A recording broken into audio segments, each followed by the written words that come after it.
Hi, Kaylee. How are you doing today? Hi, Bethany. I'm good. I'm definitely ready to be back in session. Yeah, it's nice to see you. It's been a while. I'm sure a lot has happened since we've last seen each other. Is there anything that you wanted to make sure we talk about today? I have been dealing with some family conflicts. Hmm. Um, Without going into too much detail, my brother got divorced, and the woman that he divorced, she was one of my best friends. And since then, we have cut off communication, but I am trying to figure out how to navigate supporting my brother, Hmm. feeling a lot of stress. I would imagine to have a relationship with somebody and then to lose that and trying to also support your brother while you're having this loss, that has to be really hard. It has felt very overwhelming at times, I think. Yeah, understandable. Um, well, today I think that this is a great opportunity um, to bring in some different parts of us and talk about that if you're open to learning what I mean by that. I am. Okay, great. So there is this modality called IFS, which is internal family systems. And if you've ever heard or like remember you saying like part of me wants this, part of me doesn't, IFS is kind of engaging with that and recognizing that we're made of all different parts, and kind of leaning into these different parts and giving them space, sometimes personifying them, and you can talk to them. But I think for this situation, it could be helpful to check in with these parts because there is so much going on. What do you think? Does that sound okay? I'm open to it. Yeah. Okay. It can be kind of weird and it's not for everyone, and that's fine. Um, but it gives us a chance to really connect with ourselves, to not go into too much detail and bombard you with information. There are three main parts of IFS. You have your exiles, managers, firefighters. And I would imagine that these parts are probably at play with this situation. We don't necessarily need to pinpoint which part of us is with which category. Um, but I am curious when you say you're overwhelmed, um, if you can just like imagine that overwhelmness and try to give it like a voice, which I know is kind of weird, okay? But can you ask yourself like what do you think the overwhelmness is trying to communicate with you, that part? I think it's a mixture of really wanting to do what I think I'm supposed to Mm, versus doing what feels like is best for me in this situation. mm. So I would have probably overwhelm falls under the manager part. Um, that part of us is what tries to maintain control, and based on conversations we've had before, that's something that is a big part of your life and trying to have control, and sounds like getting stuck of like what feels right for you and what maybe feels right for your brother, and you don't really know what to do with that. Yeah, I'm definitely caught in the middle between the two. Yeah. Um, I'm wondering, is there any like sadness that comes up when you think about this situation? Oh, yeah. I think we all did everything together before. Hmm. So I've known his wife for 13 years.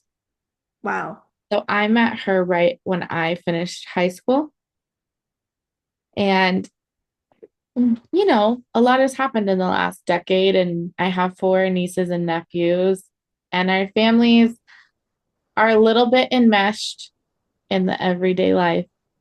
So I think, yeah, the sadness is just coming to the reality because they've been on this divorce path for a year, but now it's final. So Mm, now I've hit that this is officially those things don't get to happen anymore. mm. Yeah, it sounds like a lot of sadness and loss, which can be really hard to manage when you're as busy as you are too. Um, and sadness can fall under the category of exiles. So a lot of times exiles are, painful emotions or memories from earlier in life. Kind of I like to think of it as like our younger self. And you have association with her you were young, you had just graduated high school, like she probably was a really big part of your life. And um, is there anything, if you're comfortable with tapping into that younger self and that sadness, like anything that part of you wants you to know or understand? Um, I think something that continues to come up is that change is inevitable. Mm, So things have been one way for a long time, but there's loss in this, but I guess the change is the biggest loss. mm, mm-hmm, mm-hmm. How do you typically manage change? Like what helps you? I'm usually pretty good at adapting to change, so I think I've done really well, but I'm not sure if I've done really well because I'm in an adult role now and there's kiddos involved. So if I'm masking it or if I'm actually handling it really well. Mm. So you're saying you may be um trying to be strong for other people, the little ones in your life, and not really potentially not giving yourself room to feel what's going on, but a little unsure if that's happening. Yeah, I guess so. Yeah. And so that could be an example of your firefighters showing up. Um, these parts can distract or numb us when things are painful. They may show up as avoidance or intense reactions if you're noticing yourself getting short or reacting in ways that you wouldn't typically react. Have you noticed that all as you move through this process? I actually feel like it's the opposite, where I usually am reactive to feelings and I dig deep. And for this situation, I feel like I've maybe numbed, not, you said numb. I think numb might be the right word. Okay. Yeah, so that is, even though when I think firefighter, I don't really think numb, that can absolutely be our firefighter part showing up.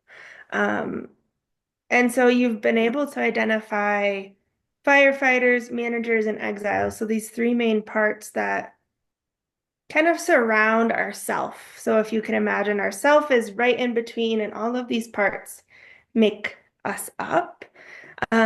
With all of this information, well, one, do you find that to be helpful to think of yourself as different parts? Yes, especially because I've tried to make the situation so black and white in my mind. It's nice Mm, to know there's an and.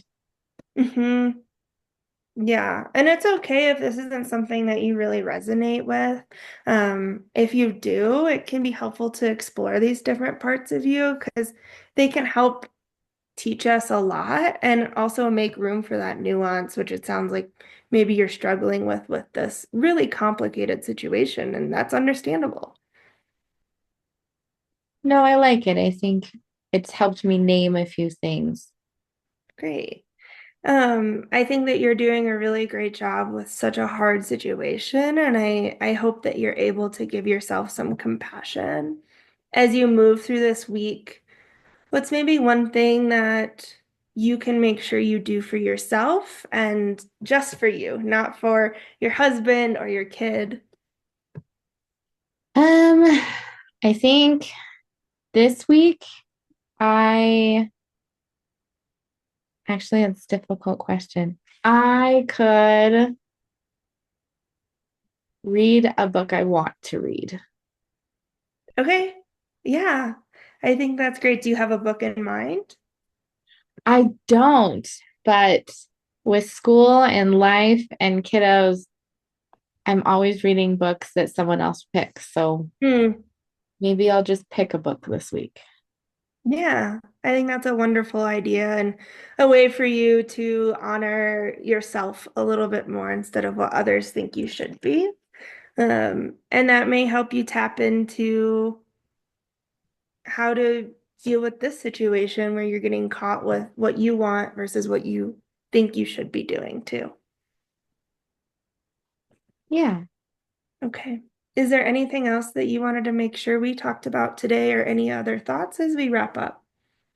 No, thank you for teaching me those. I think that it's been beneficial to just think about. Okay, wonderful. Well, I really appreciate you being vulnerable and trying to think about yourself as different parts. And I look forward to seeing you soon. Thanks, Bethany.